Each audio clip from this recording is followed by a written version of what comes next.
Welcome to Doctor Abroad, a 4 episodes limited series where we will find out how it's like to be a doctor in different countries of the world.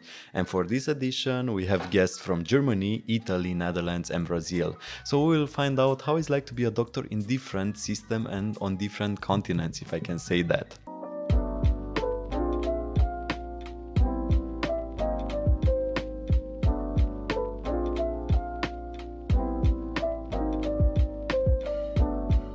Whew, 2 great, awesome days. In the first episode, we found out how it's like to be a doctor in Germany. Yesterday, we found out how it's like to be a doctor in Italy. And today, we fly directly to Amsterdam to our next guest in the Netherlands, where we will find out how it's like to be a doctor in the Netherlands. Before we start the episode, we want to thank our partner which helps us make all this interview happen, MEDISIST, which is a medical scrub company from Romania. They have really stylish and quality scrubs. Also last week they launched the men collection, so check out site page to see all the new models which they are live on medisist.ro. Check out their page. Also, check out our Instagram account where we started a new giveaway together with Residențiat Medicină. They have some really good content that will help you if you are a student in Romania and you will have to take the residency exam here in Romania. Join the Instagram content, and until then, let's start this episode and find out how it's like to be a doctor in the Netherlands. So hello everyone, this is the 3rd episode of Doctor Abroad, and today with me is Floris Zwanenburg. Hopefully I pronounce it good because we didn't talk in a long time.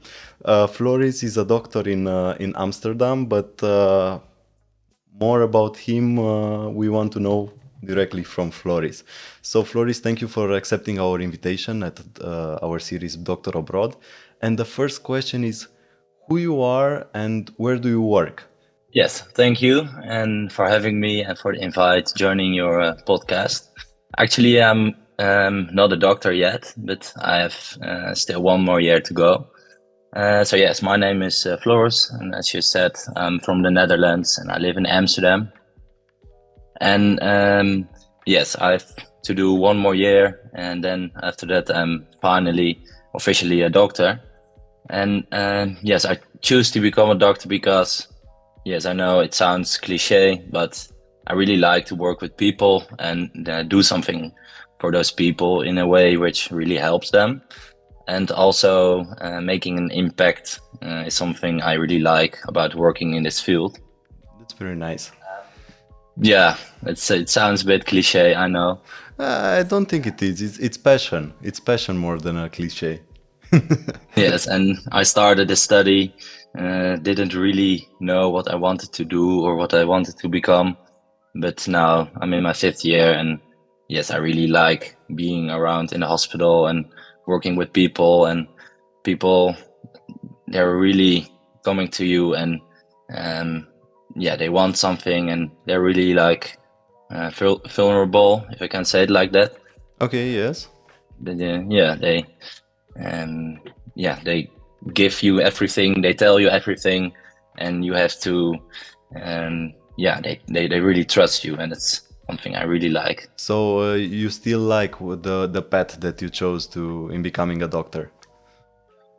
Yes, sometimes I'm not sure what I want to do or if I want to become a doctor, but on the other hand, I also don't know in which field or where I want to work besides of this. So I think it's a good choice still.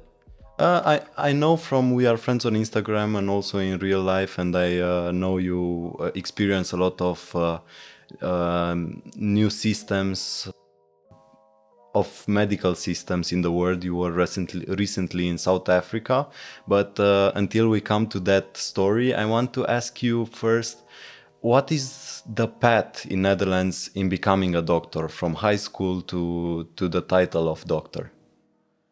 Yeah, that's a good question, and it's a long way, and it's not easy to get in.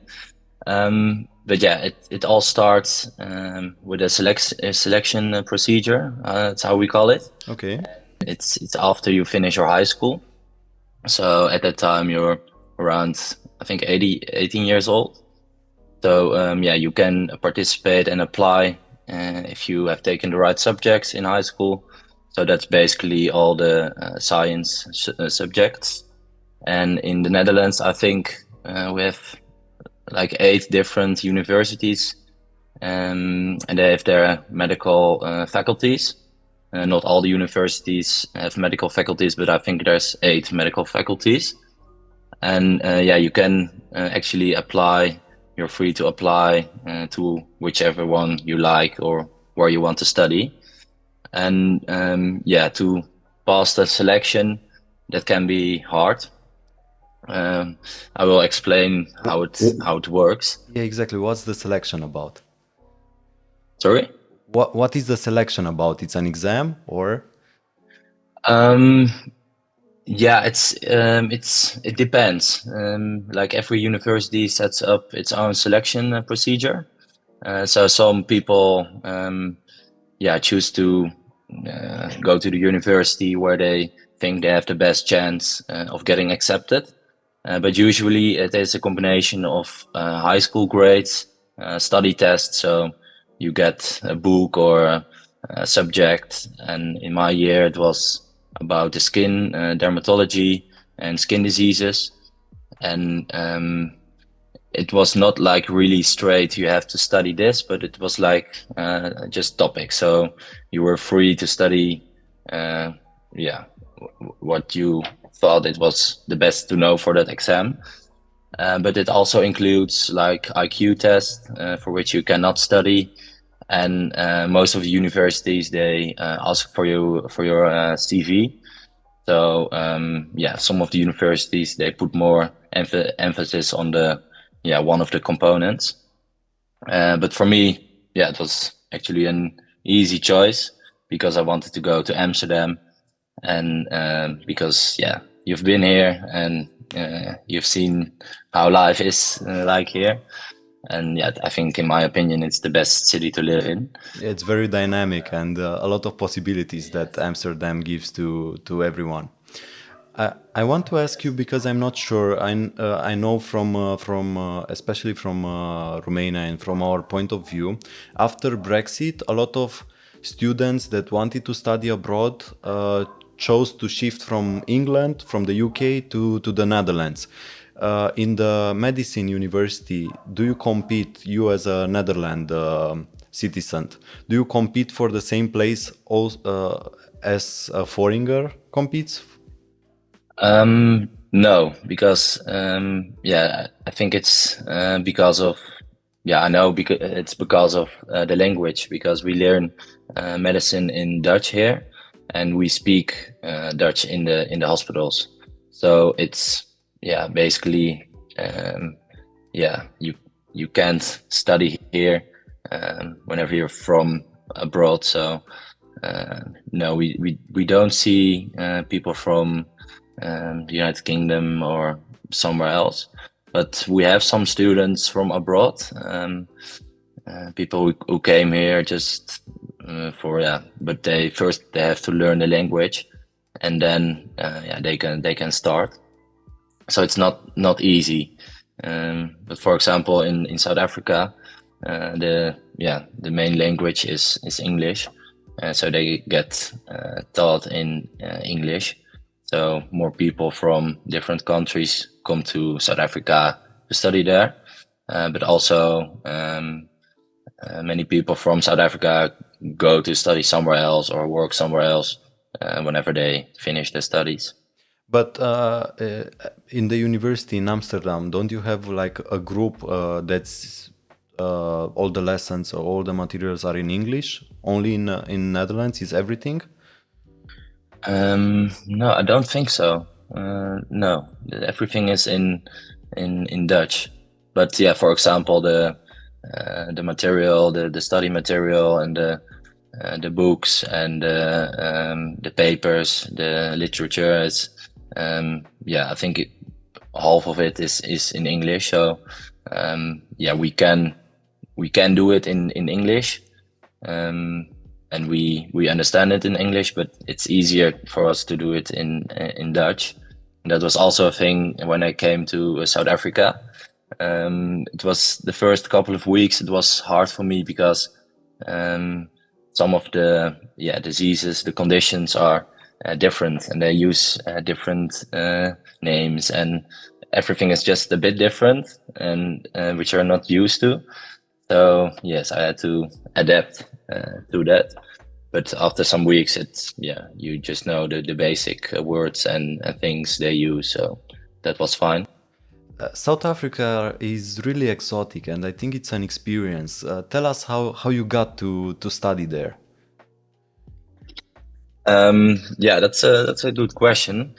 You had to apply for that, and I think in each group they can send just some students every period of time to one of the connected universities. And my university is we call it the Vrije Universiteit from Amsterdam, the free university. And I think they're really have really good connections to different universities around the world. And they also put emphasis on that. They want to have students studying abroad and to gain that international experience. So, but actually it's a bit weird because it's a one way in medicine, because they can send students to South Africa, but South Africa can't send their students to us because they don't speak the language. And many of the students ask me, are there any possibilities to go to your country? And they also ask, why do you come here? Everything is fucked here and everything is better in your country. But yeah, it was a really nice experience, and just different. But yes, I learned a lot. So the experience in South Africa, it's actually an exchange from your university. Yes. One-way exchange. Yeah, it's a one-way exchange, so not really an exchange. And I'm really curious, in South Africa, how were you accepted as a foreigner there in the university? From Cape Town? Are you in Cape Town? No, I was in Pretoria, and that's close to Johannesburg. Okay. And I think it's the third biggest city in South Africa. And in the beginning, it's the culture is completely different. Like in the Netherlands, we are really direct and we say what we think. And I think, it has good things, but also bad sides. We're not always polite, and we just say what we want. For example, hey, can I have a syringe? And we can say that in the Netherlands, but when I said that in South Africa, someone was looking at me, said, "You ask for a syringe. Who are you? and who are you? And how are you?" So you have to do some small talks before you ask something. You always ask them, "How are you?" And then you can ask what you want to ask. So that's different. And so the people first get to know you, and after that you can work, just with them. But that's different. Coming back to Amsterdam now, I want to ask you, how is the university structured in Amsterdam? How many years you have to study? Yes, it's in total it's 6 years. But first we talked about it before, but you have to you have to apply, and for your imagination that can be hard, I told you. And I think there's around 10,000 applications every year, and about 3,000 students are accepted. So the competition in that procedure is high. But after that, when you get accepted, it's what I said, it's 6 years, and it's divided into 2 parts. And the first 3 years that's what we call the bachelor, and it's mostly theory and just taking tests. In that time we had a test every 4 weeks, and that's the time where I had the best student experience and student time, and did a lot of things besides my studies. And had lots of fun. So basically, it was just 3 weeks of partying and going out and doing whatever you like, and then Okay, one okay. week hard studying, long days in the library, and then yeah, most of the time you pass your test. So yes, that's the first 3 years, and after that, there's 3 more years left, and that's more the like the clinical experience, and that's where you work in the hospital supposedly. Do you actually work in the hospital in that years, or it's more theoretical and you have to watch the doctors? Um, it's it's a combination. We get lectures, but yeah, most of the time you watch the doctors and you try to ask, what can I do? Can I help you with something? And in most rotations, you also have the clinical part, and that's where you get to see patients. And it depends on the patients and on the specialty or the department.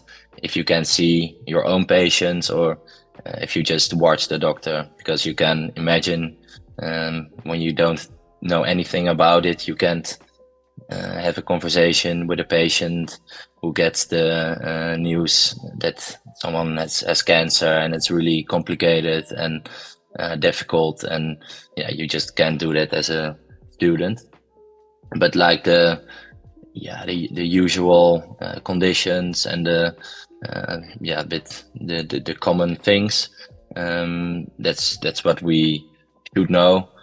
And so we are able to see patients, but that's a part. You work in the clinic, you see patients, but you also work in the wards, and then you can just assist. You can write letters, you can draw some bloods, some drips, things like that. And you also have time to attend the theaters. So it's really diverse what you can do. That's really nice. And after the 6 years, what's happening when you finish the 6 years of university? After that, it really depends on what you want to do, because some specialties are really popular and some are less popular. So it's easier to get accepted to get in training. But yeah, for most popular specialties, like surgery, gynecology, neurology, dermatology, those kind of specialties, you need like working experience. So that's mostly 1, 2, or 3 years.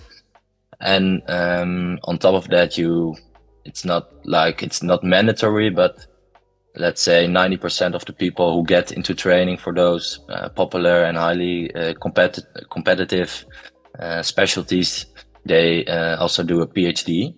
So that's another 3 years when you do it fast, but most of the time it's 4 years. So after you finish your med school, you have to gain working experience a couple of years, and most of the time you have to do a PhD. So that's another, let's say, 6 years before you get into training. But for example, if you want to be a gynecologist, like you said, the working experience has to be in next to a gynecologist doctor, or can be in whatever field of the medical sector. Yeah, it depends. It's not mandatory to work 2 years at the gynecology, but I think you have to show some kind of interest in that field. But yeah, you can imagine you also learn a lot from working at a general surgery ward, or maybe the internal medicine. It's not that those years are for nothing. So yeah, you have to. I think it's like driving.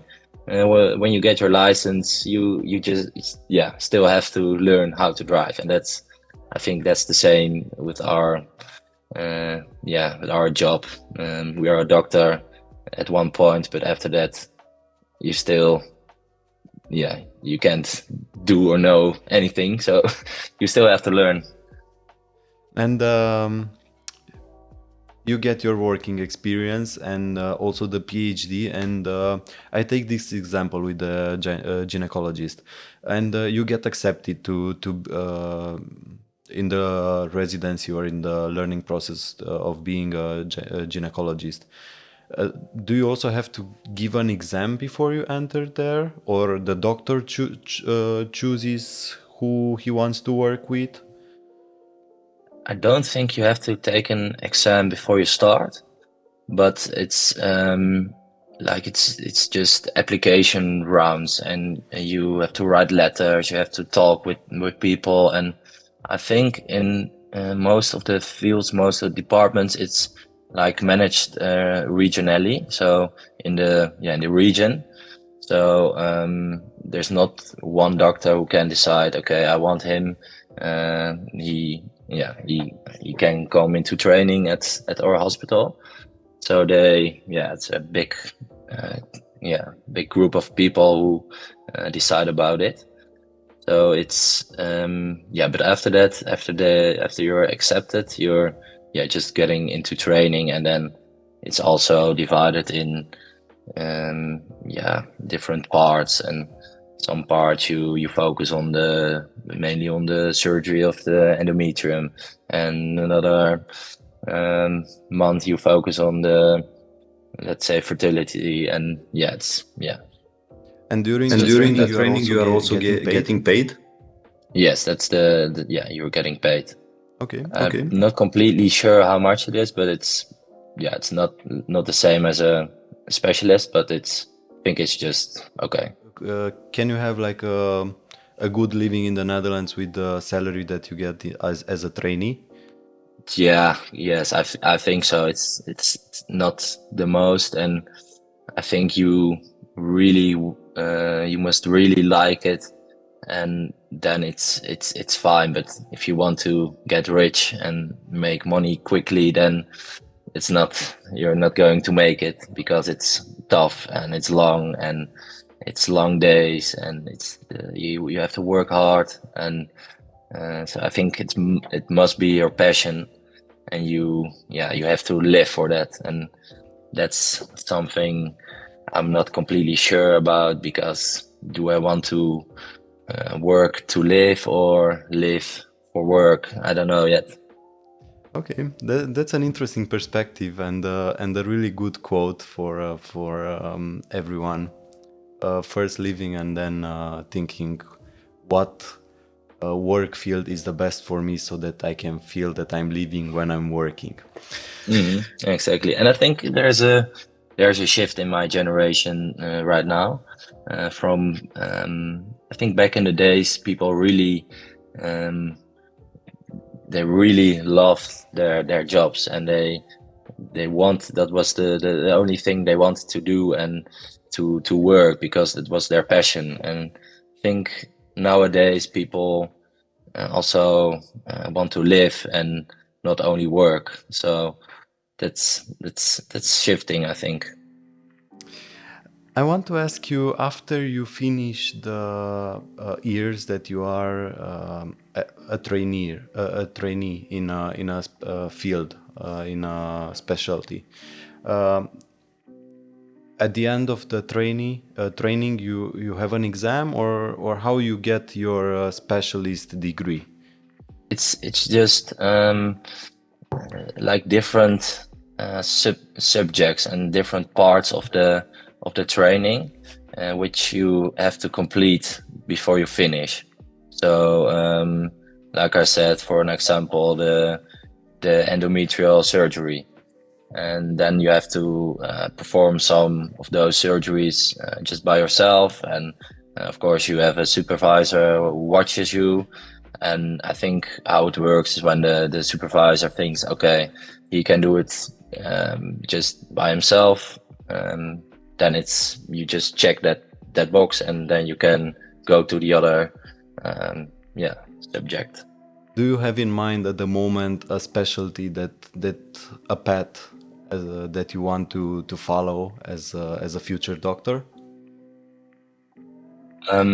Yes, I've also said that I want to become a surgeon when I started this studies, because I like to work with my hands, and I think that's really a part where you can make an impact. You can really do something other people can do, and yeah, I think that's a good, a nice skill. Um, and yeah, you can grow into that field to someone who's really specialized in doing one kind of surgery, so you can really become the best in it, and I think that's a really cool part. So yes, always the surgery attracted me. And it's also, I don't know how it is in your country, but in the Netherlands, it's really depends on the department, how the people are and how they work to each other. And um, like some departments, the people there are really stiff and serious, and like boring, and that's, yeah, I wouldn't work there, because I like to make fun, and I want to have fun also during work. And that's what I like about surgery. The people in surgery are really direct, but also on the other hand, they really work hard, and they make long days, and they're tough. It's a difficult specialization, but I think it's also very dynamic. Everything there in a surgeon team. Yes, it is. But you also went on exchange in South Africa. You studied in the Netherlands, but you also visited a lot of countries of the world. What do you think after you finish your studies? Would you like to remain in Netherlands and practice your profession there, or would you like to experience another country of the world? Yes, that's really one of the options to what I want to work. Maybe a couple of years abroad in another country. Maybe South Africa. I've been in Cape Town, and that city is just everything you want. It's especially in summers. And I'm going back in January and February for my GP part. So that's 2 months. And the seasons are What is a GP? general practitioner. Ah, okay. Yes.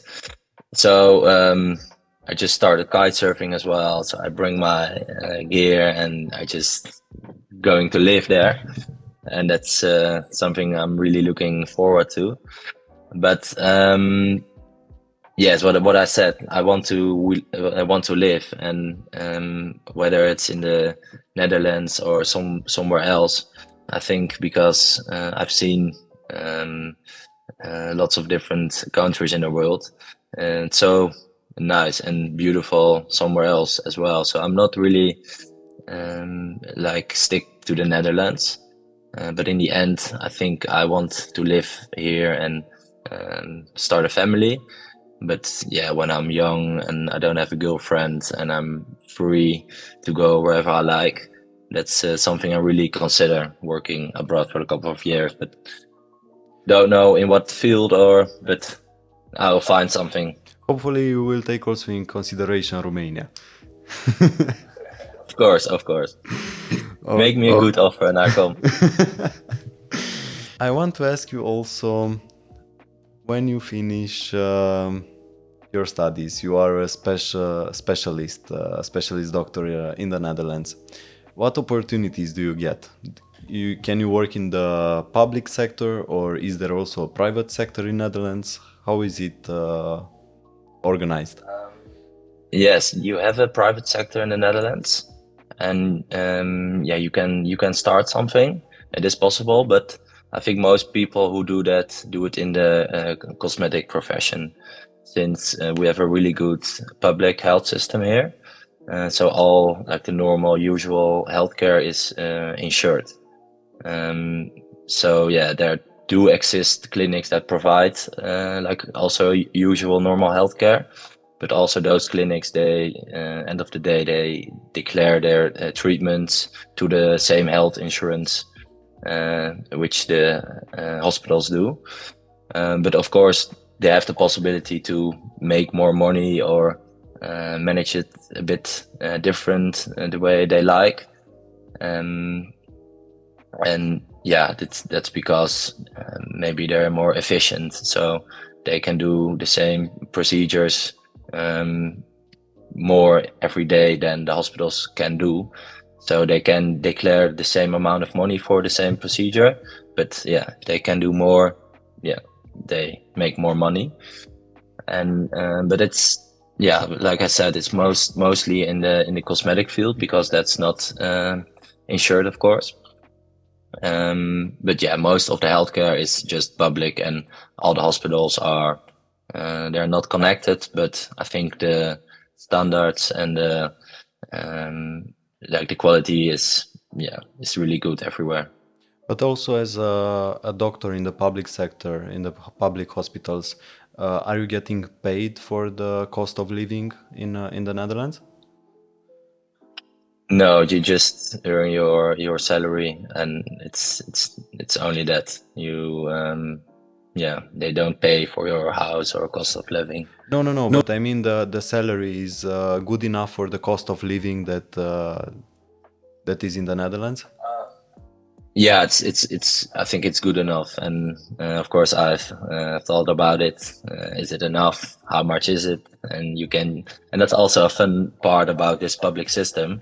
It's it's just, it's known how much. For example, a surgeon who has 6 years of experience, you can just Google Netherlands surgeon 6 years experience, and you get those PDFs and tables where you can just see how much he or she earns. Okay. So it's I think it's enough for the things you want to do, to go on vacation, have a nice car, nice house. I'm quite curious if it's public. Can you say us also the sum that is that a surgeon with 6 years of experience is earning? How much it is?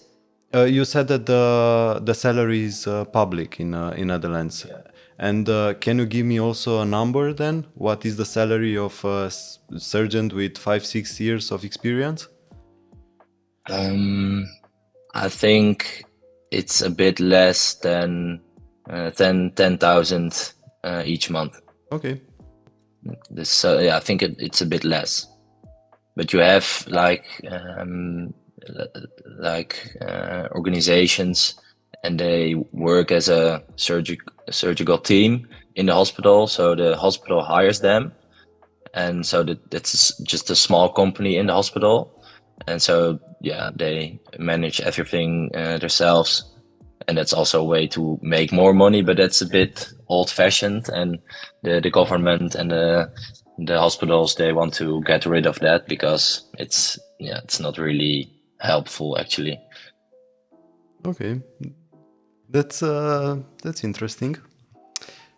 Okay, and in the end, as students, we get nothing.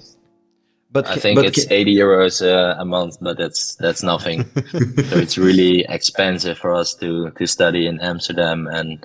But can you work as a student in Amsterdam? Yes, actually, you will have to, because in the Netherlands we have student loans, so you can borrow money. And but in Amsterdam, if you want to live in Amsterdam in the city center, it's not sufficient. I think the maximum right now, after all the inflation and shit, is around 1,300 euros a month. So that it sounds a lot, but yeah, you have to pay it back later, of course.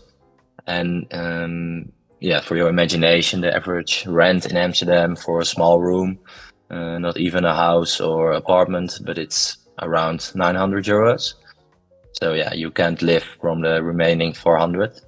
So most people work besides their studies, or have parents who sponsor them a bit. And yes, I also work besides my studies. Do you work at the moment? Yes, I work at the moment, but I think I've told you about it. It's the work in the donation team. Okay. We work with dead people, and yes, we retrieve tissue for transplantations. So we remove the eyes, the hearts for that you can use it for the heart valves, and we remove some bones, tendons, and muscles.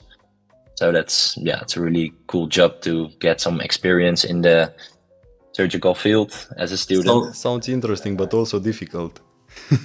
Yeah, it's difficult. No, it's not really difficult. I worked there for 6 years now, I think, and it's like a internal training. So you start with just picking the rest tissue from the ground and cleaning the blood and everything, and you just assist with some things, and then when you know the procedures, you can you can get into training to remove a bone, for example. So right now I'm there. I think it's an interesting experience that you get from this job. Yeah, it was a big opportunity, and I'm glad I started working there because it pays well and it's flexible. Also has some downsides. We work mostly we work during the nights because we work through the whole country. And how it works is a patient can die in the hospital, and then we get a call from the organization, and they say, okay, we have a donor. It's a heart valve donor in Rotterdam, and then we say, okay, we'll be there in 4 hours, and then we go to the theater and remove everything we need. And so, but it can be 24 hours a day. So when I work, I'm on call, and it's for 24 hours. And sometimes you work, sometimes you don't, because not all people who die are good donors. So yes. And I finished all of my questions. I have only one last that I want to ask you. If you could choose again, if you would be the last year of high school, would you still choose medicine and this doctor path? Ooh, good question. But I think yes, because I wouldn't know what I wanted to do besides of this. And I think my degree is worth a lot. It's really valuable. So I can also work outside the hospital, for example, in consulting or like in other businesses, because in many projects you just need a doctor. And also I've heard from some people it's valuable for some companies to have a doctor, because I don't know why, but they think different. They go to a problem and they think about it in a different way than people do with an economic study, for example. So it's still a lot of possibilities, I think, and that's also nice. Because I said I'm not completely sure if I want to work in the hospital and live that life. So we'll see. Okay, that was my last question. Thank you, Floris, for your time and for this great interview. Thank you. It was nice talking to you again. Thank you for watching, and don't forget to subscribe to see all the new videos that we post. Also, check out our Instagram page, where during Doctor Abroad we make 4 giveaways, and join them. They are really cool and really quality stuff that will help you. Thank you for watching, and see you next time.